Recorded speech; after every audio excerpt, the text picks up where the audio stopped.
我是白野，一个普普通通的21世纪社畜，意外穿越到200年后，睁开眼就发现自己躺在垃圾堆里，身边全是辐射变异的大蟑螂。但你别急，这开局其实是个好消息。好消息是我特么有金手指，而且是个听起来无敌炸裂的能力。时间静止，你想想，在废土上，你遇到变异兽停，遇到劫匪停，遇到不讲理的停完再打爽不爽。然后坏消息来了。 我的时间静止，一天只有1分钟。对你没听错，就是60秒。60秒够干什么？但更坑的是，这能力还能累积。今天不用，明天就变2分钟。我就这么攒啊攒，像攒私房钱一样，等着哪天能一次性装个大。结果还没等我攒够，麻烦就找上门了。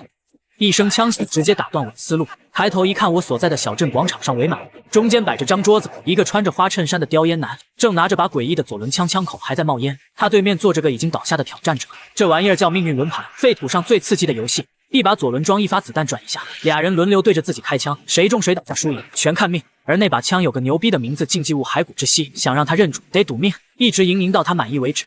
那个花衬衫男已经连赢3局了，而我作为东区最底层的奴隶，正被人用铰链拴着坐在人群最外围，跟看戏一样看着这场命运直播。但你知道吗？有时候机会就是这么来的。我看了看墙上的钟，23点49分，还有11分钟，我的能力就能刷新，多出1分钟。再看了一眼那把枪，又看了看那个自以为胜券在握的花衬衫男。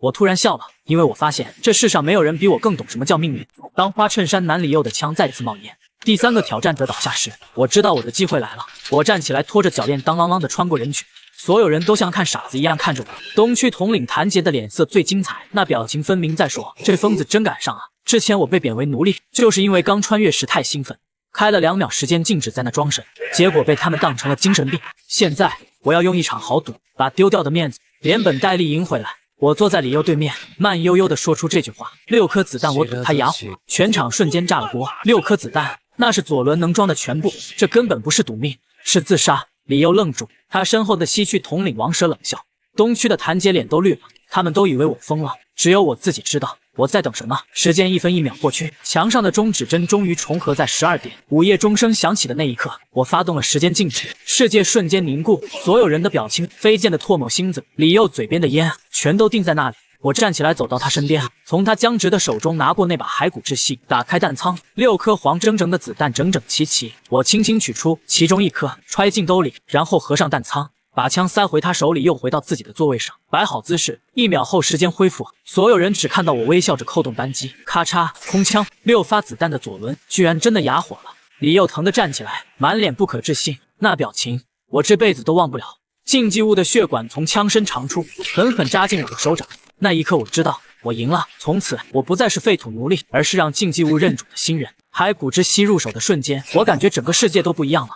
那股血脉相连的感觉让我知道，这把枪这辈子就是我的人了。回到轮胎酒馆，谭杰那张脸笑得跟捡了宝一样，又是端肉又是倒酒，一口一个小白兄弟，亲热的不行。我瞅着他那副嘴脸，心里明镜似的。这老小子是想把我当枪使去对付城外那群围着的异花猎狗，吃肉可以当炮灰，门都没有。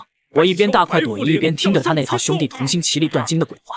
等他说完，我抹了抹嘴上的油，直接问他：“老谭，你知道人成功之后第一件事是什么吗？”他愣了愣，什么？忘本了？我理直气壮地说：“成功了都不忘本，那你不是白成功了？”谭杰的脸当场就僵了，旁边那群小弟憋着笑，脸都憋红了。我看他那副想吃人又不敢发作的样子，心里那个爽啊！这废土上当好人死得快，当坏人死得更快。只有像我这样没脸没皮又手握王炸子才能活得最久。吃完喝完，我拍拍屁股走人去住他安排的房子。走之前，我还特意回头说了一句：“老谭人前记得称职务叫我白副统领。”躺在还算干净的床上，我掏出骸骨之息，把玩着。这枪确实邪门，能吸我的气血换子弹为零，但用它杀死敌人，又能把气血反哺给我，越打越强。完美收容的好处，一般人可享受不到。至于谭姐，我猜她现在肯定正跟手下商量着怎么弄死我。无所谓，反正我手里现在还握着将近2分钟的时间，2分钟杀他个谭杰绰绰有余。但外面那群猎狗才是真正的麻烦，得想个办法让他们变成我的营养快线。窗外的月光透过破窗帘照进来，我看着手里那把泛着寒光的左轮，嘴角慢慢勾起。废土真好。半夜睡得正香，突然听见刺啦一声，窗户自己开了。我下意识摸向枕边的枪，然后就看到一张泛黄的纸飘了进来，就悬在我面前，上面血红的一行字：今夜12点，一个人来镇北树林。我当场就笑了，跟我玩这套装神弄鬼是吧？我直接从窗户翻了出去，1秒都没犹豫。开什么玩笑？我有时间静止，我还怕鬼？月光下，我一眼就看到了一个鬼鬼祟祟的身影，蹲在墙角，高举着右手，像在捏着什么看不见的东西。是李佑那个白天被我赢走一切的花衬衫男。我悄悄摸到他背后，用枪顶住他的后脑勺，我说别动你的右手，如果敢放下来一下，我保证你见不到明天的太阳。他整个人僵住，然后慢慢转过头，那张脸上的表情精彩极了，惊恐、错愕，还有一点点惊喜。他告诉我，他不但没死，还觉醒了。他的右手能伸出一只3米长看不见的魔术手。他来求我合作，一起弄死王蛇和谭姐，给他报仇。我听着他说的计划，觉得这小子确实有点东西。要不是遇到了我，换个普通人真可能被他忽悠住。但他说的越详细，我越觉得这废土上能活着的人，果然没一个简单的。为了活命，他连我妈等我回家这种鬼话都说得出口，简直是个骗子中的战斗机。但出乎他意料，我拒绝了他的合作，因为比起内斗，我更想把外面那群异化兽先消化掉。他们可都是我的经验包啊！李佑看我的眼神变了，临走前他认真的说：“命运轮盘我输的不冤。”我挥挥手让他走，心里却在盘算着另一件事。这小子现在是超凡者了，以后说不定能用得上。放长线钓大鱼，这道理我懂。看着他消失在树林里，我抬头看了看月亮，今晚的月色还挺美的。第二天一大早，我是被吵醒的，不是人吵是兽吵，那声音就跟千军万马在城外狂奔一样。我冲到城墙上一看，好家伙，那群原本围着的猎狗群跟疯了一样往城里冲。领头的猎狗王2米多高，浑身泛着诡异的紫光，跑起来地都在抖。谭杰那老小子吓得腿都软了，扒着城墙直哆嗦。西区的王蛇也好不到哪去，那只金属一眼疯狂闪烁着红光，他俩的手下更是乱喷火，枪都不知道往哪开。但我很快发现不对劲，这群猎狗不是在攻城，他们在逃命，身后才是真正的大麻烦。天边黑压压一片，铺天盖地的异化灰雀飞过来，那场面就跟末日电影里的一样，整个天空都被遮住。那些灰雀每一只都有老鹰那么大，鸟嘴像利剑，爪子像钢刀。谭杰和王蛇这两个怂货第一时间掉头就跑，我骂了一句也跟着撤。大街上全是惨叫声，人被灰雀抓上天，然后摔下来那声音，我这辈子都不想再听第二遍。跑着跑着，我突然意识到一个致命的问题，我的时间静止对天上的东西没用，他们在天上飞，我在地上跑，够不着啊！1分钟的时间，就算开100次也杀不光他们。就在几只灰雀盯上我准备俯冲攻击的时候，一道剑光闪过，一个穿着骑士铠甲的女人从天而降，3两下就把那几只鸟解决了。她戴着面具，看不清脸，只露出一双浅褐色的眼睛，平静地看了我一眼，然后就走了。就这么走了。我看着她的背影消失在远处，又看了看天上还在肆虐的灰雀，心里只有一个念头：这废土上的人都这么有个性的吗？后来我才知道，他叫黑骑士，来自一个叫无声法庭的组织。而他这一剑不仅救了我的命，也彻底改变了我的命运。灰雀之灾后，整个小镇一片狼藉。谭杰和王蛇带着残兵败将回来，脸色一个比一个难看。他们商量着要撤，要去什么曙光城，而我则被那个黑骑士的剑法深深吸引。那女人绝对是个高手，她那双浅褐色的眼睛，看人的时候像湖水一样水，但动起手来却凌厉的像一把出鞘的刀。她不仅救了我，还顺手把城里肆虐的灰雀杀了个精光。那场面直接看呆了谭杰和王蛇，他们看我的眼神也变了，像是在看一个被上天眷顾的宠儿。毕竟那女人临走前可是特地看了我一眼。谭杰凑过来，一脸谄媚的问我是不是认识他。我懒得搭理他，心里却在盘算着另一件事。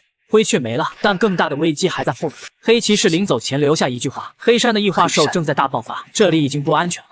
谭杰和王蛇对视一眼，不用想也知道，这两个老狐狸打起了新的算盘。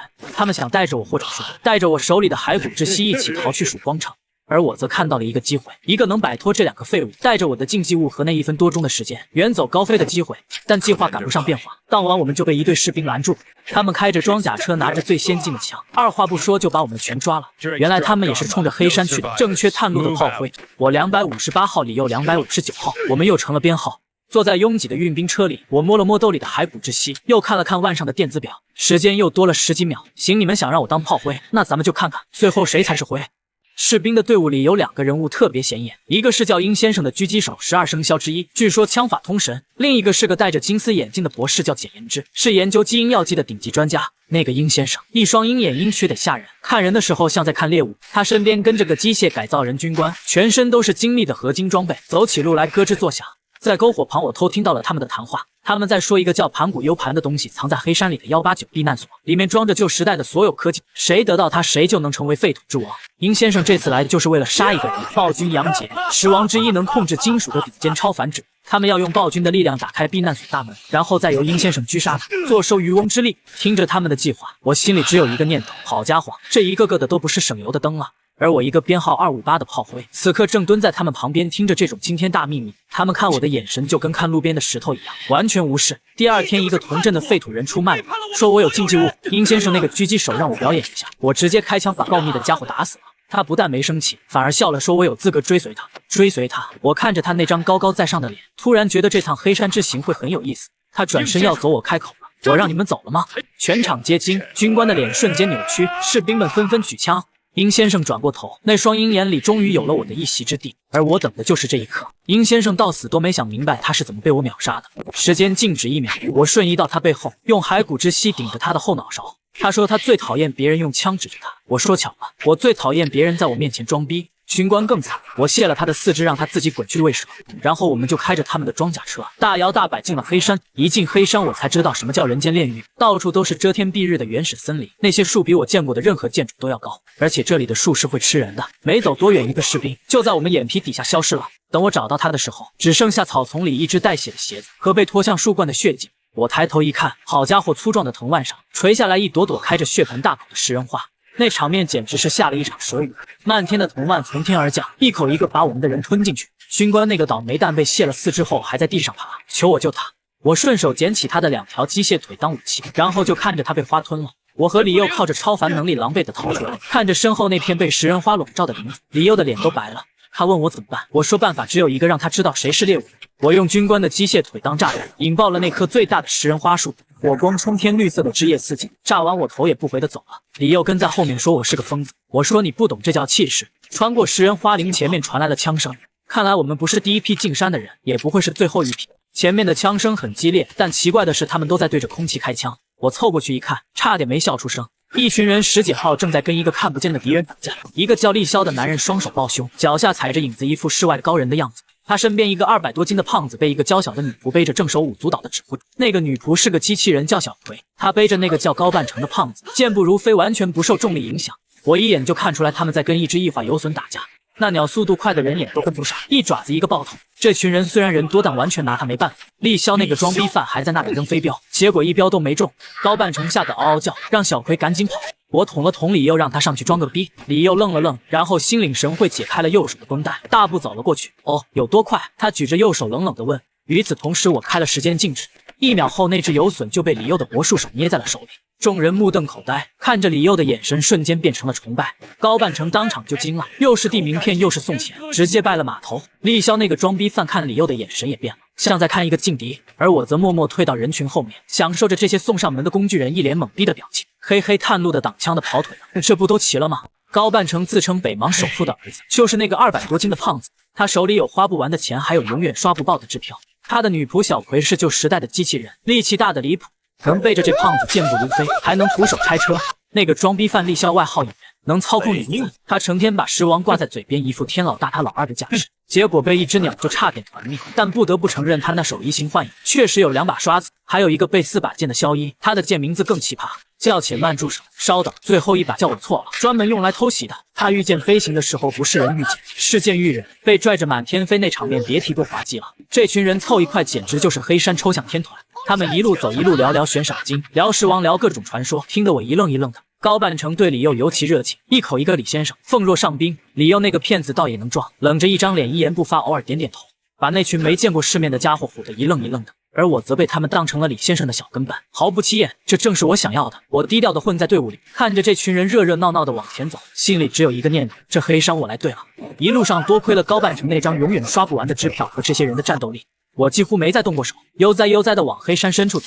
我的时间也终于攒到了4分多钟，前所未有的富裕。看着这群人，我只想说人才啊，都是人才。穿过最后的树林，我们终于到了189避难所入口。好家伙，那场面简直像赶集，几百号人分南北两边对峙着，中间空出一条道，气氛剑拔弩张。南边是天启公司的精英战士，200多人统一制服，杀气腾腾。领头的是一男一女，男的叫明虎，身高2米，肌肉爆炸，一双兽瞳像淬了毒的琥珀；女的叫银蛇，蛇精脸，胸肌比明虎还夸张，穿着超短裙被明虎扛在肩上，一脸妩媚的看着我们。北边则是各路赏金猎人和小势力的人，300多332聚在一起互相提防，像一群乌合之众。洞口躺了一地尸体，都是被里面一个旧时代机器人杀死的。那机器人2层楼高，浑身合金，还带能量护盾，子弹打上去像挠痒痒。据说他们打了1个月了，连门都没进去。这群人就这么耗着，等机器人能量耗尽。但据我所知，这玩意用的是可控核聚变，耗到死都耗不完。更离谱的是，那个叫明虎的壮汉，居然当场跟银蛇在帐篷里打情骂俏，那声音大的整个广场都听得见。旁边的人该干嘛干嘛，完全无视，好像已经习惯了。我当时就一个念头，这黑山果然没火，你别来。这群人一个比一个抽象。不过这样也好，人越多水越浑，我越容易摸鱼。而且那个叫殷先生的狙击手不就是他们的吗？现在已经被我宰了。嘿嘿，这笔账早晚得有人来还。我缩在人群里，默默观察着一切，等待着进入避难所的最佳时机。趁着那群人跟机器人肉搏的空档，我悄悄溜到外围捡垃圾。爆炸炸出的废墟里，好东西还真不少。一通翻找，还真让我摸到了一件宝贝，一个烧焦的记录本，上面写着神迹物3个字。翻开一看，密密麻麻记着各种禁忌物的编号和特性，001到009全部空白，只有一句话：不可描述、不可记录、不可收容。后面的010到039，有的有记录，有的也被烧糊了。039被遗忘的人被我遇到，就是那个穿白西装的变态白泽。而169双生猴像，我翻到那一页，正想仔细看，就被一个巴掌大的漆黑雕像吸引住。那是一只猴子，咧着嘴笑得特别诡异，2只爪子张开，像是在拥抱什么。我捡起来翻来覆去看了半天，觉得这是个好东西，但还没来得及研究，就发生了意外。另一半猴像在基地里被那个黑骑士给捡到，下一秒天旋地转。等我再睁开眼，看到的不是我那张脏兮兮的脸，而是一身银白色的骑士铠甲。我低头看到的是平坦的胸甲、修长的腿，还有腰间那把纯银十字剑。我成了黑骑士，而他一个姑娘家则变成了我。我特么成了女人，还穿上了裙子。我套你猴疙瘩！当时脑子里就一个念头：这死猴子，我跟你没完！但更坑的是，我刚适应这具身体，就遇到了一堆麻烦。那个叫白泽的变态又来了，还有一群疯狂的实验体。而真正的安晓彤顶着我那张脸，正在外面不知道遭遇什么。这该死的诅咒，我得赶紧想办法解开。变成安晓彤的第一秒，我直接大脑宕机，这身子骨也太软了，而且他身上那股淡淡的雪中春信的香味，还怪好闻的。但没时间享受，因为那个叫白泽的男人又出现了。他穿着白色西装，戴着绅士帽，拄着绅士棍，笑眯眯地看着我说：“美丽的小姐有什么可以效劳吗？”我当场就骂了一句，他不但不恼，还凑过来，在我耳边说：“你真的好香啊！”我当时就麻了，这鬼东西根本不是人，是神迹物039，被遗忘的人。他神出鬼没，能瞬移，还能吃人的思想和记忆。我在他面前就像个无助的小白兔，我用时间静止跑，他就等我停了再瞬移过来。我开枪打他，子弹直接从他身上穿过去。我让暴君帮我杀他，暴君根本看不到他，这简直是噩梦。被他追得走投无路，我只好硬着头皮往基地深处跑，结果一头撞进了暴君杨杰的战场，见到了那个能把铁块当橡皮泥捏的男人。那一刻我心里只有一个念头，这废土果然没好人了。但暴君也没能帮到我，他被一个更恐怖的东西给硬恐。一个被打开的盒子里装着一颗猩红的眼球，只看了一眼，我的意识就像被丢进了绞肉机，血泪当场就流下来了。我感觉自己的认知在被强行拔高，看到的自己都像一具肮脏的蟑螂尸体，那种恶心和绝望，我到现在想起来都后背发凉。就在我快要被它彻底污染的时候，我凭借最后一丝清明，开启了时间静止。世界静止的那一刻，我才看清了那颗眼球的真面目。神迹物003灾童。时间静止的那一刻，我终于看清了那颗眼珠子的真面目。猩红的底色，漆黑的纹路，像深渊里的邪恶图腾。它被装在盒子里，但那股诡异的气息，隔着时间都能让我心悸。在静止的时间里，我看着他，心里只有一个念头，就是你小子在装神弄鬼。我二话不说，抄起安晓彤的纯银十字剑，对着他就是一剑，结果屁用没有。那眼珠子纹丝不动，倒是把装他的盒子打翻了。盒子合上的一瞬间，那股诡异的感觉才消失。我刚松了一口气，身后就传来暴君杨杰的声音。他看着我，第一句话竟然是做我的女人。我特么当场就愣住了，这货什么脑回路？我刚救了他，他就要恩将仇报。看来这狮王脑子就没一个正常的。我没理他，直接捡起地上的盒子，开了尸停就跑。等我跑远恢复了时间，才听到身后传来暴君撕心裂肺的怒吼，而我手里的盒子，那个装着灾童的盒子，则化成了一滩黑水，钻进了我的身体里。我低头一看，啥也没有，仿佛刚才的一切都是幻觉。但我知道他在我身体里，他就在我灵魂的某个角落。那一刻，我感觉自己不再是那个只有1分钟神力的废土少年了。我能感觉到一股前所未有的力量在我体内缓缓苏醒，我要当神了。跑回安晓彤身边时，他正被一群实验体围困。我开着石亭冲进去，一件一个把那些怪物全砍了。当他看到我身上的黑烟袍和脸上的黑面具时，他愣住了。他张了张嘴，却只说出这一个字。我扶起他，看着那双浅褐色的眼眸，只说了一句话：别怕，有我在。抱着安晓彤跑出实验室，还没喘口气，那个阴魂不散的白泽又追上来了。小彤小姐，你逃不掉的。他笑眯眯地站在我面前，那张完美的脸笑得跟个变态一样，说要浅尝一下我的味道。我跑了几次，发现根本甩不掉，最后被逼急了，我直接冲进了一间堆满电脑的机房，因为我知道白泽怕这个。这家伙的能力是被遗忘而存储信息的电脑硬盘，就是他的克星。我抄起一块显示器，对着他就是一砸。砰的一声，他整个人像虚拟投影一样扭曲了一下，身上泛起金蓝色的涟漪，果然有效。你逃不掉的。他脸上温和的笑容没了，变得跟死人一样冰冷。我懒得跟他废话，抄起显示器就是一顿狂砸，1块2块3块。我边砸边骂：你不是牛吗？你特么再牛一个给我看看！白泽被我砸得彻底破防，化成了一堆金蓝色的光点，消散在空气中。临走前，他留下一句话：白爷，你杀不了我，杀不了你，等老子找到盘古 U 盘，第一个就把你彻底封印。处理完白泽，我才发现安晓彤已经昏过去了。他受了很重的伤，嘴角还流着血。我抱着他，看着满地的电脑残骸，心里只有一个念头：这趟黑山真是遭老罪了。但不管怎样，我保住了他，也保住了自己，而且我还得到了一个意外之喜。那个装着眼珠子的盒子居然融进了我的身体，也许这就是所谓的祸兮福之所以吧。回到现实世界的那一刻，我才发现事情大条了。暴君死了，而我成了所有人眼中的英雄，不对，准确说是成了他们眼中的恶魔。那个场面我现在还忘不了。废墟之上，我一身黑衣，手持黄金剑，暴君的钢铁巨像半跪在我面前，像在朝拜神明。我负手而立，月光把我的影子拉得很长。那一刻，我装了一个这辈子最大的逼，但装逼的代价就是被全北王通缉。我的悬赏直接飙到40亿，成了10王之首，代号黑王。联邦那帮孙子把我化成了一个意图颠覆文明的极恶之徒，各大势力纷纷发布通缉令，说要替天行道。我呵呵一笑，心想你们倒是来啊，来了正好给我送经验。但更离谱的事还在后面，所有记录我样貌的报纸视频都开始诡异的消失了，那些见过我的人也开始记不清我的脸，仿佛有一只无形的大手在抹除我在这个世界上的存在。原来是白泽那个王八蛋在背后搞鬼，他的能力就是被遗忘，让任何人无法记住他的样子。我顶着他的脸杀了暴君，结果把他有眼泪，无数人看到了我，就等于无数人记住了他。这一下直接把他给硬控住，而我则因为能记住他，成了这世上唯一能威胁到他的人。那一刻我悟了，原来当黑王也不全是被动背锅，白泽这小子算是彻底被我坑了。而那个真正的幕后黑手，画家估计还在某个角落，气得直跳脚吧。不过这些都不重要了，重要的是我还活着，而且比以前更强了，这就够了。从黑山回来后，我没回那个已经没人的灰土小镇，而是跟着高半城他们去了曙光城。那是我第一次见到真正意义上的城市，霓虹灯、广告牌，还有那些穿着渔网袜的机械改造人，一切都新鲜的像另一个世界。高半城这个富二代直接请我们住进了福金阁，那叫一个奢华。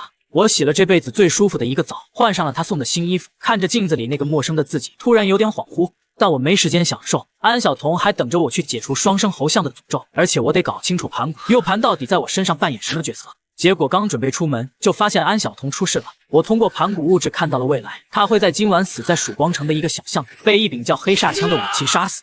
那一刻，什么狗屁诅咒，什么盘古 U 盘，全被我抛到脑后了。我只有一个念头感动我的你，哪怕你是天王，老子也得给我跪下。我开时间静止，一路狂奔，跑了几步觉得不够快，直接开了4倍速。再后来我干脆把灾童也开了。一路上我像一道黑色的闪电撕破叶子，朝着他所在的方向冲去。秋天的夜风很冷，冷得我牙关都在打颤，但我心里只有一个念头：快一点，再快一点。终于我在最后关头赶到了，看到被钉在地上的他，看到那个叫木狼主的家伙举着枪对着他，我直接时间静止冲过去，一剑砍断了他的枪。当时间恢复，他睁开眼，看到我的那一刻，眼睛里瞬间蓄满了泪。他说：“我就知道你会来的。”那个秋天，那个雨夜，跟我看到的未来一模一样。安小彤被木狼主用黑煞枪重伤，倒在地上。等我开着时间静止赶到时，他身上已经没一处好的了。该死，我来晚了。不，我换上了他的身体，替他挡下了那一击。毒素和煞气瞬间入侵，我感觉自己的意识在被一点点磨灭，但我不能倒下。我借着最后一丝清明，开着石艇找到了躲在暗处的陆云霄。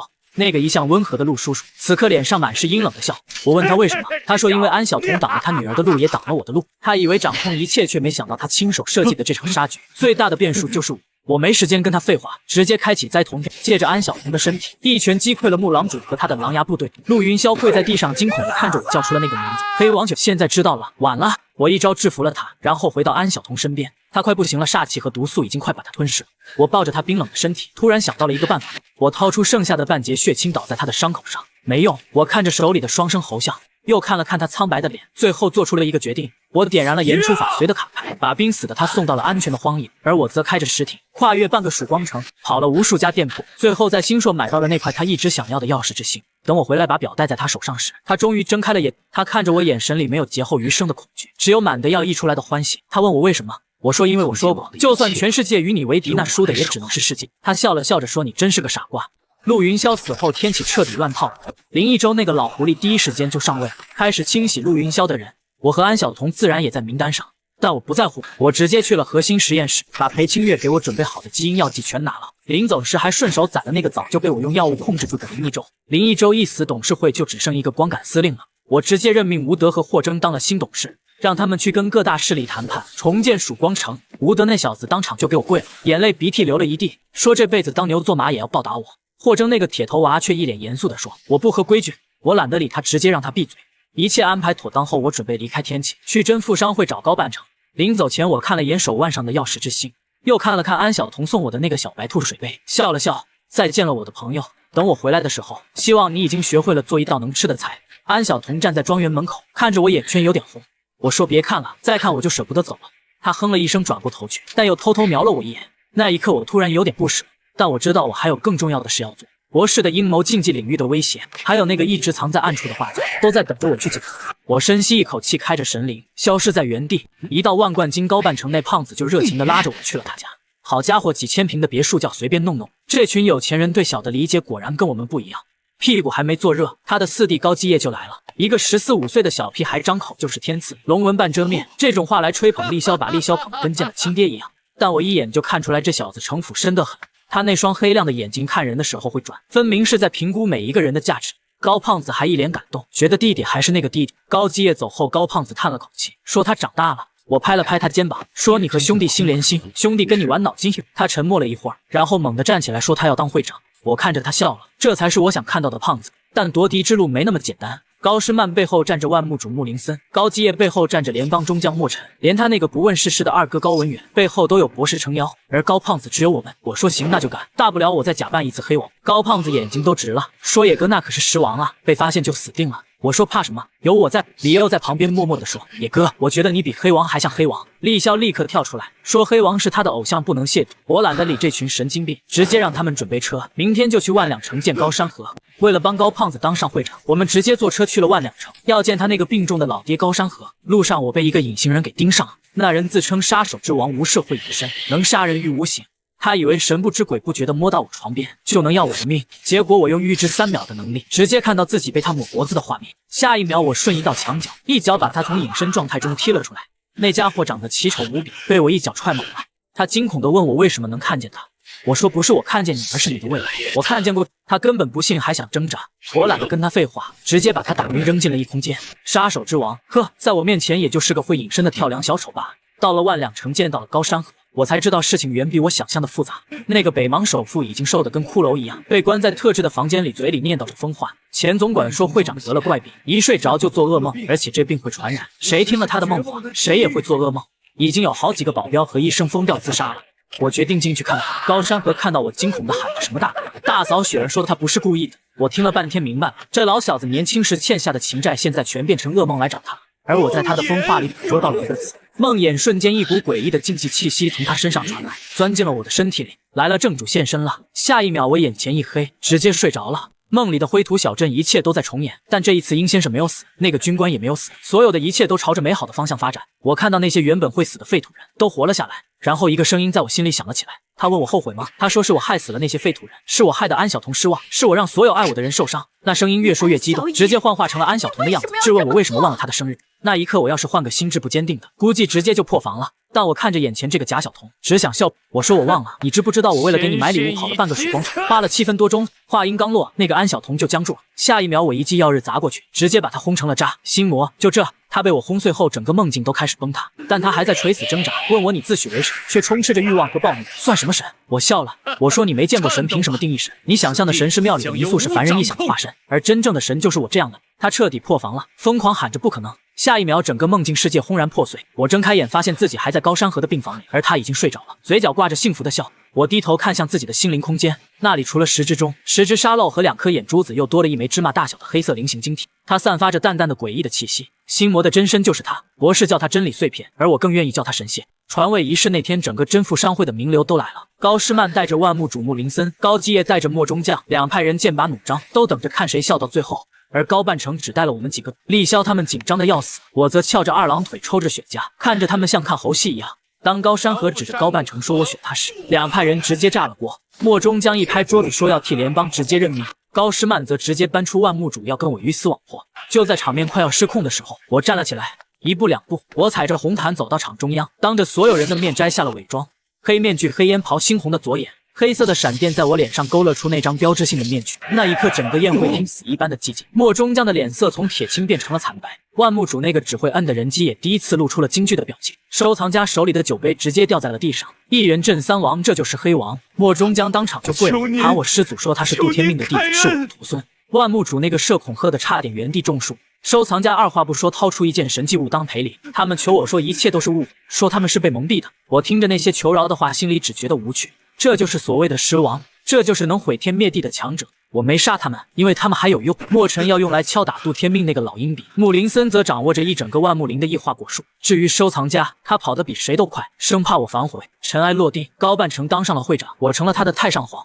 李佑的魔术手又好了，厉萧的强者语录又多记了几条。萧一找到了他的神剑激光，幽灵小丑还是天天跟他看不见的女朋友聊天，一切看起来都那么完美。但只有我知道，那枚黑色的神蟹还在我的心灵空间里静静的悬浮着，而那个叫做禁忌领域的深渊离我也越来越近了。传位仪式结束后，我以为一切尘埃落定，但那个藏在暗处的博士却突然跳了出来。他用某种手段控制了小葵，窃取了我们的记忆，然后他通过高文远把那个黑王是假扮的视频发给高诗曼和墨尘。他以为他会看到一场好戏，结果我早就等着他了。当高文远和博士看着电脑屏幕上，我突然转过头对着镜头说博士的时候，高文远的脸当场就白了，他惊恐地看着自己的老师，博士的眉头也第一次皱了起来。博士不愧是博士，他很快就想明白了。他说这不是人类智谋的范畴，更像是预知未来。然后他转头对高文远说快走，但来不及了，我已经来了。我从阴影中走出来，看着博士那张平静的脸，心里只有一个念头，你算计我那么久，今天该算总账啊。博士倒是很镇定，他推了推眼睛说黑王阁下好算计，故意假扮自己恐怕就是为了引蛇出洞吧。我笑了，我说不错，我从踏入真富商会的那一刻就布下了这盘棋，什么假奈米炸弹，什么黑王假扮黑王，什么一人骗四王，都在我的算计之中。博士沉默了，他的眼中闪过复杂的银色字符，然后他掏出了一个遥控器，按下了按钮，时间扭曲立场开启，实验室里的一切都静止了，除了我。他看着我自由自在的在静止的时空中走来走去，第一次露出了惊骇的表情。他说这不可能，他的时间扭曲立场没有问题。我说你的立场确实没问题，但问题是你面对的是能掌控时间的神。然后我开了真正的时间静止，时间静止的那一刻，博士的表情凝固在脸上。我走到他身边，把手伸进他的胸膛，抽取了他的超凡能力。一张暗紫色的骷髅牌出现在我手中，牌面上密密麻麻全是银色字符组成的公式。博士的超凡能力叫世界函数，一种用数学公式解析世界本质的能力。我用了它，然后看到了真正的世界。博士变成了一团银色的人形数据，实验室变成了铺天盖地的银色字符，所有的一切都变成了冰冷的代码。那一刻，我终于明白博士为什么那么冷血。在他眼里，这世上根本就没有人，只有一串串数据。博士挣扎着问我为什么能在时间静止里活动，我没理他，直接一剑击溃了他的抵抗。然后我提出了最后的要求，解除灵桥或者死。博士笑了，他说好。然后他按下了手中的遥控器，自己的身体在银色闪电中寸寸消散。博士死了，死的那么容易，那么容易到让我觉得不对劲。果然那只是个克隆体，真正的他一直躺在禁忌之花里等待最后的时机。禁忌之花开了，他从里面走出来，浑身流淌着紫色的光芒，眉心多了一枚暗紫色的菱形晶体，那是真理碎片。他说黑王，你阻止不了我，这世上也没人能阻止我去见真理。他说的对，我确实阻止不了灵桥，但我能阻止他。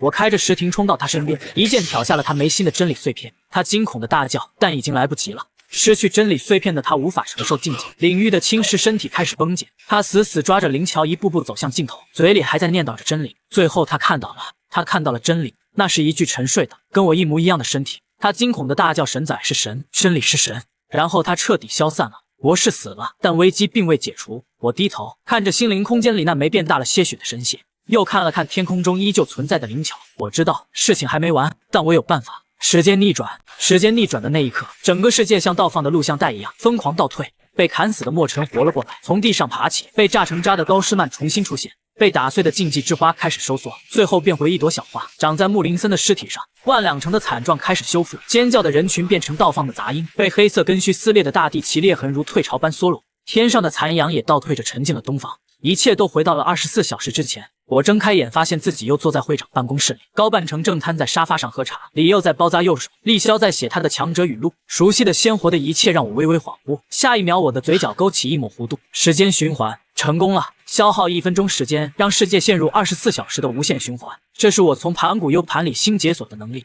我看着高胖子那张还活着的脸，心里只有一个念头，这下没人能死了。但很快我发现了一个问题，心灵空间里的神蟹并没有随着时间重置而变小，它还是那么大，还是那么诡异。博士死前献祭的那个暗紫色神蟹已经被他吞噬了，而禁忌领域的开启状态也依然存在。博士的阴谋还是得去解决，不过没关系，现在我有无数次重来的机会。我看着电脑屏幕，突然想到了一个好主意。我转头看向小葵，那个被博士植入后门的机器人，然后我的右眼亮起一抹金蓝之光，无形的信息流入侵了他的记忆存储模块。博士，你不是喜欢窃取记忆吗？这次我让你好好看看什么叫真正的预知未来。博士的克隆体来窃取小葵记忆的时候，我特意在屏幕里给他打了个招呼。当他看到我突然转头对着镜头喊博士的时候，那张脸别提多好看了。但这次我没杀他，我只是让他看看什么叫真正的至多境妖。然后我转头去了高半城那边，高半城正带着小葵去调动军队，他们在雨中狂奔，小葵的金属关节在雨幕里泛着冷光，高半城趴在他背上，还在那里抱怨他跑得不够快。我看着这一幕，心里突然有点酸。这个胖子明明怕得要死，但还是硬着头皮往前冲，就为了他那群朋友，为了他的兄弟。但下一秒悲剧发生了，小葵突然停住，眼中闪过一串银色符号，然后猛地一甩，把高半城摔在地上。小葵的眼睛被博士控制了。我开着时间静止冲过去，那还是晚了一步，那把利刃已经刺穿了他的心脏。高半城瞪大眼睛，难以置信地看着自己胸前的那把刀，张了张嘴，却什么都没说出来。他死了，倒在了雨里，血和雨水混在一起，把那身昂贵的西装染得不成样子。小葵站在那里，手里的刀刃还在滴血，他眼中的银色符号褪去，只是灯重新亮起。当他看到地上高半城的尸体时，整个人像被拔掉了电源，僵在了原地。他没有眼泪，因为他是机器人，但他那空洞的眼神里写满了人类的绝望。我站在雨中看着这一切，心里只有一个念头：我要重启。时间逆转，世界再次倒退，一切回到原点。当高半城再次瘫在沙发上喝茶时，我走过去拍了拍他的肩膀。他抬头看我，一脸茫然。我说：高胖子，这次你老老实实待着，哪儿也别去。他更茫然了，问我为什么。我说别问，听我的。他没再问，只是点了点头。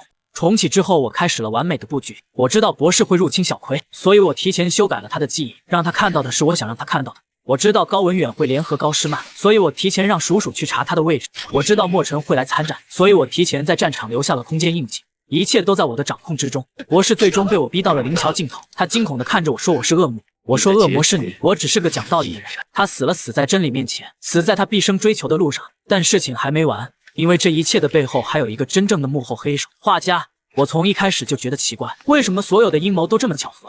为什么我一用灾童博士的灵桥就刚好建成？为什么所有的一切都像是被人算计好的？我通过盘古物质看到了画家那张贱兮兮的脸，他正窝在某个温泉里泡澡，一边泡一边笑笑的很得意。我当场就怒了：好啊，你在背后算计我这么久，现在还在那里泡温泉。我开着石庭，直接神临到他面前。当他看到我那一身黑袍、那张黑面具还有猩红的左眼时，整个人直接从温泉里跳了起来，那表情比见了鬼还惊恐。我说：画家，你玩够了吗？他哆嗦着说：黑王大人，误会都是误会。我懒得听他解释，直接将手按在他胸前，抽取了他的超凡能力。然后我在他耳边说了一句话：你记住，以后你就是我的专属背锅侠。然后我走了，留下他一个人在温泉里瑟瑟发抖。从此北芒第一阴谋家成了我的御用背锅王，而我则继续着我的征途，解决了博士，收服了画家。我以为可以松一口气了，但心灵空间里那枚神蟹却让我越来越不安。它变大了，从芝麻大小变成了米粒大小，而且它一直在吸收着我周围的禁忌能量，像一个小小的黑洞。我开始研究它，发现它竟然可以合成禁忌物。我把骸骨之息和无尽之骨放在一起，让神蟹融合它们，结果得到了一把全新的左无尽骸骨。这把枪能发射白骨子弹，能同时焚烧气血和骸骨，威力比以前大了10倍不止。而且它还能自动恢复，永远打不完子弹。我试了试黑煞枪和黑冥鬼面，结果它们融合成了一件全新的黑袍永夜。穿上它，我能隐身，能变形，能免疫煞气攻击，还能全方位提升身体素质。这神蟹简直是个宝贝。但与此同时，禁忌领域对我的侵蚀也越来越严重。每次醒来，我都感觉自己离那个深渊更近了一步。那个深渊底部沉睡着另一个我，白神。我不知道白神是什么，也不知道他为什么会在那里，但我知道，如果再这样下去，用不了多久我就会彻底坠入深渊，和他融为一体。那时候的我还是我吗？我开始疯狂地寻找解决办法，查阅各种古籍，询问陆晨那个老东西，甚至动用盘古物质去窥探未来。但所有的结果都指向一个终点，我逃不掉。最后我想到了一个办法，如果我真的逃不掉，那我就在掉进去之前把那个白神给收了。神蟹不是能融合万物吗？那我就用它去融合白神。这个想法很疯狂，但神不就是应该做疯狂的事吗？站在万两城的废墟上，看着天空中那座白玉桥，我知道最后的时刻到了。灵桥已经完全成型，通往禁忌领域的通道已经打开。我感受着脚下越来越近的吸力，看着深渊底部那9道缓缓转动的黑洞，还有黑洞之下沉睡的白神，心里没有恐惧，只有兴奋。我掏出那枚神蟹，把它紧紧握在手心，然后我开着时间静止，一步一步走进了灵桥。桥上无数灵魂在哀嚎，他们看着我这个闯入者，眼中满是惊恐。我没理他们，径直朝前走。深渊的吸力越来越大，我的身体开始绷紧，但我没有停下，因为我知道这是我唯一的机会。当我终于走到深渊边缘，看到那个沉睡的自己时，我笑了。那张脸跟我一模一样，闭着眼，苍白的毫无血色，但那种庞大的不可名状的威压，却让我这个真神都感到心悸。我说：喂，别睡了，起来干活了。他没反应。我说：你再不起来，我就把这片禁忌领域全毁了。他还是没反应。我怒了，我掏出神线，狠狠地按在他的额头上。下一秒，整个世界都变了，无穷无尽的禁忌能量像开了闸的洪水一样，疯狂地往我体内涌。我的身体在崩解，又在重组，我的意识在被撕裂，又在融合。痛苦、快乐、恐惧、狂喜，所有的情绪在我脑海里同时炸开。我感觉自己像在经历10000次生死，又像在体验宇宙的诞生和毁灭。不知道过了多久，我终于睁开了眼，深渊消失了，灵桥也消失了，周围的禁忌气息全都没了。我低头看着自己的手，那只手还是我的手，但似乎又不一样了。我能感觉到身体里多了一股庞大的力量，多了一个沉睡的意识。白神被我融合了，或者说我们本就是一体。我站在废墟上，看着远方初升的太阳，深吸一口气，这废土的风还是那么干那么冷。远处李佑跑过来问我：“野哥，你没事吧？”安小彤也赶来了，跑得上气不接下气，一把抱住我。我说没事，就是有点累。他们不信，但我不解释，因为有些事说出来也没人信。我是谁？我是白野，废土上最珍惜时间的男人，也是这世上唯一的神。我是新时代的神明。禁忌领域的尘埃刚落，白野独自站在曙光城的瞭望塔上。掌心那团凝聚已久的神血突然剧烈翻腾，像是有生命一般挣脱指尖，缓缓悬浮在胸口半空，化作一枚拳头大小的漆黑神核。神核表面流转着细碎的时空纹路，每一次闪烁，周遭的空气就会泛起涟漪，连远处的风沙都瞬间定格，散发出的威压让整座曙光城的幸存者都下意识跪地，不敢抬头。安小彤快步登上塔楼，攥住白野微凉的衣袖，指尖止不住发抖。你的气息和当年禁忌领域的灭世威压一模一样，你会不会被白神残魂吞噬？白野低头看着掌心神核，嘴角勾起一抹漫不经心的笑，刚想开口安抚，远处天际突然裂开一道深紫色的时空缝隙，3道通体覆盖漆黑古翼的身影破空而来。羽翼扫过之处，建筑瞬间化为飞灰。为首的古翼人身披残破的鎏金神袍，面容枯槁如干尸，沙哑的嗓音穿透风沙，响彻天地。窃取白神神格的蝼蚁立刻交出残火，自废神核，否则今日便是曙光城的灭顶之日。李佑瞬间将魔术手化作护盾，护在安小彤身前。厉霄的影子化作数把利刃贴在地面，高半城更是直接召唤出机械保镖，严阵以待的气息紧绷到极致。白野缓缓抬眼，黑袍在狂风中猎猎作响，指尖轻弹便开启了时间静止，全场瞬间死寂。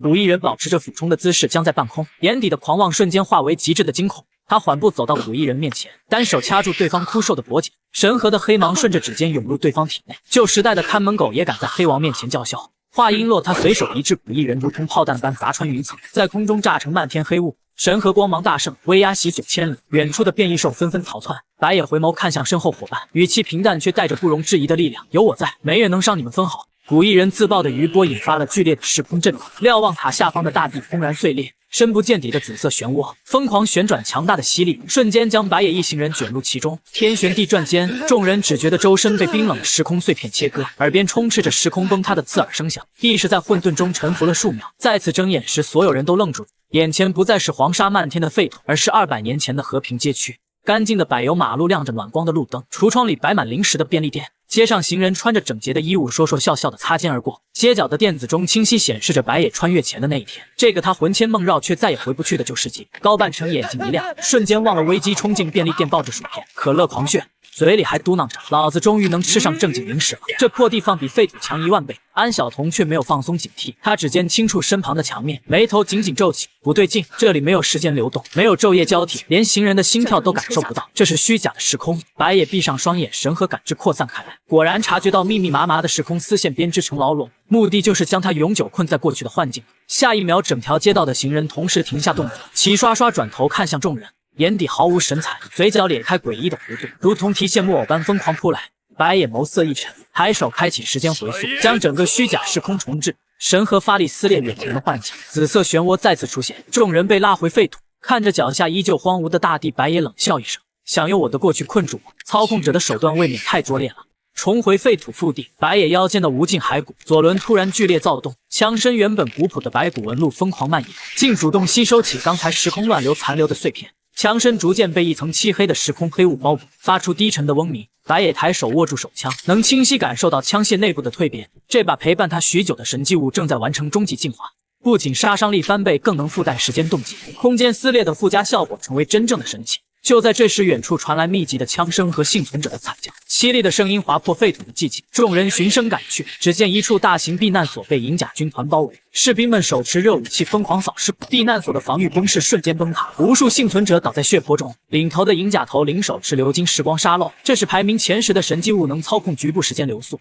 被他银芒笼罩的幸存者动作慢如蜗牛，只能任由宰割。人群里还混着谭杰的残部，看到白野的瞬间吓得脸色惨白，恨不得找地缝钻进去。银甲头领瞥了白野一眼，满脸不屑的嘲讽：“传闻中的黑王不过是捡了白神便宜的暴发户，今天就让你看看真正的时间操控者是什么样子。”他猛地翻转沙漏，银芒瞬间笼罩白野一行人，李佑、安晓彤等人的动作瞬间僵住，全身被时间禁锢，无法动弹。白野却纹丝不动，周身仿佛有一层无形的屏障，隔绝了沙漏的影响。他缓缓举起进化后的无尽骸骨，枪口对准银甲头领，语气冰冷：“我的时间还轮不到别人来操控。”一枪轰出，白骨子弹穿透银芒，精准击碎时光沙漏。银甲头领连惨叫都没发出，就被骸骨之力吞噬，化为一堆白骨。无尽骸骨枪身黑芒大盛，彻底完成进化。白野掂了掂手枪，眼底闪过一丝满意，这才配得上黑王的身份。解决银甲军团后，众人刚想返回曙光城，天空突然降下鎏金锁链。锁链落地瞬间，数十名身披金甲的法庭修士现身。为首的大祭司手持刻满符文的法体，威压笼罩四方，目光死死锁定安晓彤。安晓彤的脸色瞬间变得苍白，身体止不住发抖，隐藏多年的身份终于曝光，他竟是神秘组织无声法庭的少堂主。当年为了躲避法庭的献祭仪式，才仓皇逃入废土流浪。大祭司眼神冰冷，语气没有丝毫温度。安晓彤，你身为法庭圣女，私自逃离触犯天条，即刻随我回归祭坛接受献祭，稳固时空秩序，否则我将下令屠尽整片废土的幸福，让你背负万世骂名。他根本没把白野放在眼里，抬手挥动法典，更多的鎏金秩序锁链破空而来，直锁安晓彤的脖颈，速度快到极致。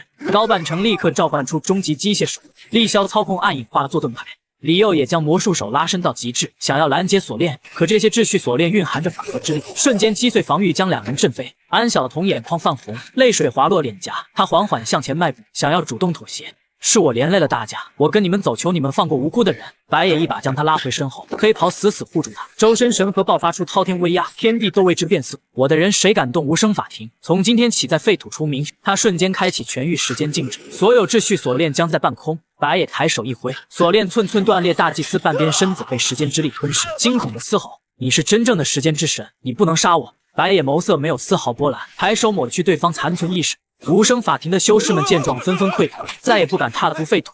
一行人赶路至黄昏，厉萧负责在前方用暗影探路，可他刚释放出影子，脚下的阴影突然化作漆黑漩涡，强大的吸力瞬间将他拽入地底，消失得无影无踪。厉萧、安晓彤惊呼一声，众人立刻围拢过来，只看到地面残留着一团冰冷的暗影，空气中弥漫着腐朽的气息。这是影子国度的专属气息，是所有暗影生物的巢穴，也是厉萧的禁忌之地。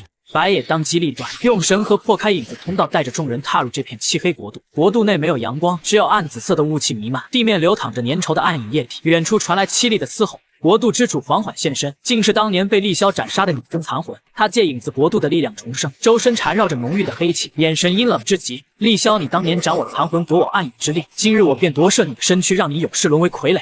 众人这才发现厉萧被捆在暗影石柱上，身躯大半已经被影尊占据，脸色铁青，意识模糊。只有残存的理智在嘶吼：“白野杀了我，别让我变成怪物，别让我伤害你们！”安晓彤想要上前治愈，却被影尊的暗影之力弹开。李佑和高半城联手攻击，也被影尊轻松化解。白野看着苦苦挣扎的厉萧，眼神坚定，神河释放出柔和的时间光芒，照亮整个影子国度。你是我的兄弟，我不会让你死在这里。他抬手逆转厉萧体内的时间，将影尊残魂从他体内强行剥离，随手捏碎。影尊发出一声凄厉的惨叫，彻底消散。厉萧瘫倒在地，虚弱的跪地叩首。影子能力在时间光芒的滋养下彻底净化，从此彻底臣服于白野。从今往后，厉萧愿为黑王赴汤蹈火，万死不辞。众人带着厉萧返回曙光城，却发现城门紧闭，城墙上贴满了白野的通缉令。机甲部队全副武装巡逻，炮口齐刷刷对准城外，气氛凝重到极致。高半城气得跳脚拍着城门怒吼，可城门纹丝不动。很快，城墙上露出霍真和吴德的身影，两人脸色复杂，眼神里带着一丝抗拒。原来，在众人离开的这段时间，霍真、吴德被残余的时空蛀虫蛊惑，误以为白野融合白神后已经入魔。神河之力会吞噬废土的生机，为了保护幸存者，两人发动叛乱，掌控了曙光城的兵权。霍真握紧操控杆，机甲炮口对准白野，声音沙哑：“白野，你现在的力量太危险了，交出神河，我们还是兄弟，否则我只能清理门户。”吴德站在一旁，满脸挣扎，想要开口，却被霍真打断。紧接着，霍真启动了全城时间禁锢装置，金色光芒笼罩整座曙光城，想要将白野强行困在城外。高半城立刻带队强攻，可机甲部队火力凶猛，很快就被围困。白野看着昔日并肩作战的旧部，眼神里闪过一丝失望。他没有动用暴力，而是孤身一人缓步走向城门。神河之力轻轻一震，所有禁锢装置瞬间失效，城门轰然打开。霍真见状，操控机甲全力开火。白野抬手一挥，时间静止，所有炮弹悬停半空。他弹指间击碎机甲，霍征摔落在地，满脸不甘。白野俯身看着他，语气平静却有力量：“我若入魔，第一个死的就是你。”吴德瞬间醒悟，当场跪地请罪，带领旧部投降。叛乱瞬间平息，霍征被废除兵权，流放废土边缘曙光城，重新恢复秩序。平定叛乱后，白野掌心的神河突然发出微弱的指引，带着众人深入废土最危险的腹地，穿过漫天风沙和变异兽巢穴，一座尘封万年的古老陵园出现在眼前。这便是旧时代的神迹物陵园，封存着001到009号顶级神迹物，每一件都拥有毁天灭地的力量。陵园大门由白骨堆砌而成，白野神河之力一触，大门轰然开启。园内9根巨大石柱矗立，每根石柱上都锁着一件神迹物。长剑巨斧，骨中铜镜，件件散发着滔天威压。陵园开启的瞬间，百器齐鸣，光芒冲天，所有神迹物争相挣脱束缚，在空中飞舞，想要寻找最强的主人。强大的气场直接将李佑等人震退数米。更让人意外的是，古翼残余势力、银甲残部早已埋伏在此。他们盯着空中的神迹物，双眼发红，嘶吼着扑杀而来，想要抢夺神器，称霸废土。双方瞬间陷入混战，李佑的魔术手被虚空之手压制，动弹不得。安晓彤的银剑在顶级神迹物面前黯然失色，节节败退。高半城的机械守卫也被尽数摧毁。白野缓步踏入陵园中心，神河与百器产生强烈共鸣，所有神迹物瞬间安静下来，乖乖悬浮在他周身，如同臣子朝拜君王。残余势力见状，疯了一般扑来。白野随手抓起一柄灭石刃，刃身缠绕时空黑雾，他轻轻一挥，巨大的时间断层出现，扑来的敌人尽数被吞噬，尸骨无存。剩下的神迹物齐齐跪拜，认白野为主。从此黑王手握百器，实力在攀巅峰。收服百器之后，白神的记忆碎片如同潮水般涌入白野的脑海，一段尘封万年的灭世真相终于揭开。旧时代的白神是创世之神，当时空蛀虫入侵，想要撕裂时空，毁灭三界。白神为了守护众生，选择自我封印，化作禁忌领域，将蛀虫主力困在其中，而散落的神迹物都是他分裂的力量碎片，等待有缘人继承。白野终于明白，自己不是窃取神格，而是白神选定的继承者，肩负着彻底消灭时空蛀虫、修复废土时空的使命。就在他理清所有记忆的瞬间，周身的时空突然毫无征兆的扭曲，一只漆黑的巨型触手从虚空裂缝中探出，无视时间静止的法则，带着剧毒直奔白野胸口的神河，速度快到极致，根本来不及躲避。白野小心，安晓彤脸色大变，毫不犹豫地扑到白野身前，触手瞬间刺穿他的肩膀，墨绿色的时空毒素顺着伤口快速蔓延。他的脸色瞬间惨白，嘴角溢出鲜血，身体摇摇欲坠。白野瞳孔骤缩，周身的温度瞬间降至冰点，滔天的怒意席卷全身。他立刻开启全域时间静止，连虚空都被冻结，触手僵在半空无法动弹。他紧紧抱住倒下的安晓彤，掌心的神河释放出治愈光芒，却发现毒素蕴含时空之力，普通治愈根本无效。白野攥住触手，狠狠一扯，将时空蛀虫的本体拽出虚空，眼神冰冷的如同死神。敢伤他，我定要拆了你的巢穴，让你魂飞魄散。安晓彤靠在白野怀里，呼吸微弱，肩膀的伤口不断涌出黑血，时空毒素正在快速侵蚀他的经脉，就连神河的基础治愈都毫无效果。看着脸色惨白的安晓彤，白野的心像是被狠狠揪住。他不顾神河耗损过度层级，强行开启极致时间回溯，这是透支生命力的禁忌招式，能将目标的身体状态退回受伤之前。白野的指尖轻点安晓彤的伤口，漆黑的时间光芒包裹着他，能清晰看到伤口以肉眼可见的速度愈合，毒素被一点点逼出体外。短短数秒，安晓彤的伤口彻底消失，脸色逐渐红润，恢复了意识。可白野却脸色苍白，神河光芒暗淡，嘴角溢出一丝鲜血。强行催动禁忌招式，让他也受到了反噬。被拽出虚空的时空蛀虫本体阴笑连连，他身形如同巨蟒，周身缠绕时空碎片。趁着白野虚弱，瞬间分裂出无数分身，漆黑的触手横扫四方所过之处，时空崩塌。白野，你的神河力量有限，用一次就伤一分，你护不住身边的人，不如乖乖交出神河，我还能留你全尸。蛀虫的嘲讽声刺耳至极。高半城启动机器人小葵的终极形态，激光炮全力开火。李佑立笑联手抗敌，却被分身团团围住，节节败退。白野深吸一口气，擦去嘴角血迹，强行催动神河展开时间领域，漆黑光芒笼罩方圆10里。我的领域，我就是法则。他抬手一挥，所有分身瞬间消散，本体被时间禁锢，动弹不得。白野抬脚狠狠踩下，蛀虫本体炸裂，化作精纯能量滋养神河。神河的光芒重新变得璀璨。解决蛀虫先锋后，白野随身携带的盘古 U 盘突然自动开启，投射出淡蓝色的全息影像，里面是旧时代博士的未完成研究记录，字迹清晰，语气凝重。时空蛀虫的巢穴藏在时空夹缝深处，普通攻击无法伤及根源。唯有将盘古 U 盘与黑王神河融合，才能打开巢穴大门，彻底根除蛀虫隐患。蛀虫皇者感知到白神残魂觉醒，即将率领主力发动总攻，废土危机迫在眉睫。众人围拢在 U 盘前，全力破解终极密码，想要尽快打开巢穴大门，抢占先机。可就在密码破解到最后一步时，画家浑身是伤地狂奔而来，衣服被鲜血浸透，腿上还有深深的咬痕。他跪倒在地，声音嘶哑：“黑王大人不好了，蛀虫主力来了，密密麻麻铺天盖地，已经屠了3座避难所，所过之处寸草不生，马上就要到曙光城了。众人抬头望去，只见远处的天际被黑压压的蛀虫战士覆盖，如同黑雾般席卷而来。这些战士身形诡异，刀枪不入，所过之处时空崩塌，大地化为虚无。残劫王蛇的残部见状，当场跪地投降，可依旧被蛀虫战士瞬间吞噬，连惨叫都没留下。白野眼神冰冷，没有丝毫退缩，他将盘古 U 盘缓缓贴近神河。U 盘瞬间融入其中，神河爆发出金色光芒，一道巨大的时空大门在前方缓缓开启。既然他们主动送上门，那就一个都别想走。白野握紧手中的灭石刃，率先踏入时空大门。安小童、李佑等人紧随其后，眼神坚定。这场决定废土生死的终极决战正式拉开序幕。踏入时空夹缝，众人瞬间陷入一片混沌。这里没有上下左右之分，没有天地之别，只有无尽的灰色迷雾和层层叠叠的生死迷阵。每走一步，脚下的时空纹路就会变化，随时可能触发陷阱，被送回起点，甚至流失生命力。高半成没注意脚下，一脚踩空触发陷阱，瞬间被灰色雾气包裹。短短几秒，他的头发变得花白，腰杆佝偻，脸上布满皱纹，足足苍老了10岁，生命力飞速流失，虚弱的靠在李佑身上。野哥，我感觉我快不行了，我还没重建曙光城呢。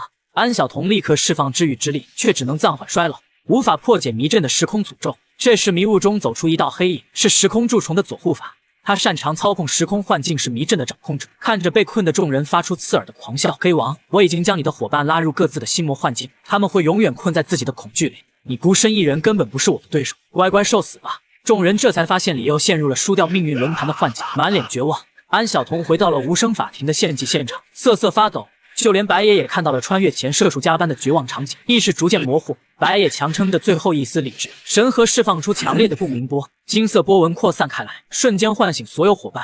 他眼神冰冷，抬手开启时间粉碎，指尖轻点迷阵核心，整个生死迷阵瞬间崩塌，化为虚无。佐护法暴露在众人面前，脸色惨白，再也没有了之前的狂妄。迷阵破碎后，佐护法现出真身，他身形庞大，周身缠绕虚空之力，右手化作巨大的虚空之手，威力远超普通神迹物，一出手就压制住众人。厉霄的暗影被虚空吞噬，高半成的机械彻底报废，安小童的防御也被轻易击破，众人节节败退，陷入绝境。李佑为了保护虚弱的高半成，用魔术手硬生生接下佐护法的重击，巨大的力量将他震飞，魔术手表面布满裂痕，鲜血顺着缝隙流淌，濒临破碎。李佑摔在地上，看着身边拼死奋战的伙伴，看着白野独自对抗强敌，心底的执念彻底爆发。他不想再做指挥辅助的配角，不想再拖大家的后腿，他要成为能并肩作战的力量。白野看穿了李佑的执念，分出一丝神河的本源力量注入他体内，轻声开口：“你的魔术手不该只是辅助，它本该是横扫一切的利器。”得到神河力量的滋养，李佑的魔术手瞬间暴涨，化作1000米大小的漆黑巨手，表面流转着时空纹路，威力碾压佐护法的虚空之手。这是属于李佑的封神时刻。佐护法见状满脸不屑，蝼蚁再强终究是蝼蚁，不可能撼动。他催动全部力量发动致命一击，李佑挺身站在众人身前，封神后的时空之手紧握成拳，带着全身的力量狠狠轰出，拳风席卷时空，佐护法连反抗的机会都没有，直接被一拳轰碎，化为黑雾消散。李佑擦去嘴角的血迹，看向白野，咧嘴露出一抹爽朗的笑：“野哥，你看这次我没拖后腿，我也能保护大家了。”击败佐护法后，时空夹缝的迷雾逐渐散去，众人终于抵达蛀虫巢穴的核心地带。一座漆黑的王座矗立在中央，王座上端坐着身形堪比山岳的蛀虫皇者，他头颅生有漆黑独角，眼眸是深不见底的时空漩涡，周身环绕着无数破碎的时空碎片，正是当年与白神同归于尽的灭世母。如今借蛀虫之力重生，实力比当年更加强横。蛀虫皇者缓缓睁开双眼，威压瞬间席卷整个巢穴，时空夹缝开始剧烈崩塌，碎石如雨般坠落。他盯着白野胸口的神河，发出震耳欲聋的咆哮：“白神残魂，你终于还是出现了！当年你封印我，今日我便毁了你的继承者，撕裂整个时空，重开天地，让这片废土彻底化为虚无。”话音落，皇者抬手一挥，无数时空炸弹倾泻而下。安小童、李佑、高半成、厉霄4人联手出击，想要拦截攻击，可皇者的威压太过强大，4人瞬间被震飞，口吐鲜血。高半成的最后一台机械也彻底报废。白野黑袍翻飞，将神河升至头顶，化作一轮漆黑。太阳抵挡着皇者的威压，护住身后的伙伴。他缓步朝着王座走去，每一步都让大地震颤，语气冰冷而坚定：“毁灭时空，你还不配！我今日不仅要毁了你的巢穴，清理所有蛀虫，还要修复整片废土的时空。这天下的秩序由我白野说了算。”蛀虫皇者勃然大怒，催动全部力量，准备与白野展开终极对决。巢穴内的气氛凝重到了极致，蛀虫皇者倾尽全部力量，发动灭世级攻击。白色的时空乱流席卷全场，所过之处一切都被吞噬，巢穴即将彻底崩塌。白野为了保护身后的伙伴，没有躲避，硬生生接下这致命一击。黑袍瞬间碎裂，身上布满伤口，神河光芒大幅暗淡。嘴角不断溢出鲜血，身体被乱流席卷，险些坠入时空深渊。白野安晓彤哭喊着想要冲过去，却被李佑死死拉住。乱流的威力太过恐怖，靠近就是死路一条。皇者看着狼狈的白野，发出狂妄的大笑，准备发动最后一击，彻底终结白野的性命。就在这千钧一发之际，白野体内的白神残魂彻底苏醒，与他的灵魂完美融合，不再是继承者，而是真正的时间主宰。白野缓缓升空，周身泛起金光与黑芒交织的光晕，长发飞扬至腰间，眉心浮现出金色的时空神纹，瞳孔化为深邃的漩涡，神之形态彻底觉醒。这一刻，他能操控世间所有时间流速、静止、回溯、加速、粉碎，全由心念掌控。皇者见状，眼神瞬间化为惊恐，他没想到白野能彻底融合白神之力，慌忙发动所有时空炸弹反击。白野眼神平静，指尖轻轻一点，所有炸弹瞬间回溯掉头炸向皇者自身。皇者被炸弹重创，身躯溃烂。白野瞬移至皇者面前，单手掐住他的脖颈，语气淡漠却带着法则之力：时空秩序由我定，违逆者死。话音落，他用力一捏皇者的身躯，寸寸崩裂，彻底消亡。蛀虫皇者消亡后，时空夹缝的巢穴彻底崩塌，无数时空裂缝四处蔓延。若是不及时修复，废土终将被吞噬。白野悬浮在半空，神之形态全力爆发，神核释放出柔和而强大的修复光芒，笼罩整个时空夹缝。破碎的时空被一点点粘合，残余的蛀虫势力被彻底侵入，不留任何隐患。光芒闪过，白野一行人平安回到废土大地。眼前的景象让所有人都热泪盈眶。曾经黄沙漫天、辐射弥漫的废墟，如今长出了嫩绿的青草，盛开着不知名的野花。空中的辐射云雾彻底消散，露出了久违的蔚蓝天空。凶猛的变异兽褪去凶性，变得温顺。幸存的人们从避难所走出，看着焕然一新的大地，欢呼雀跃，哭声与笑声交织在一起。这片苦难的废土终于迎来了新生。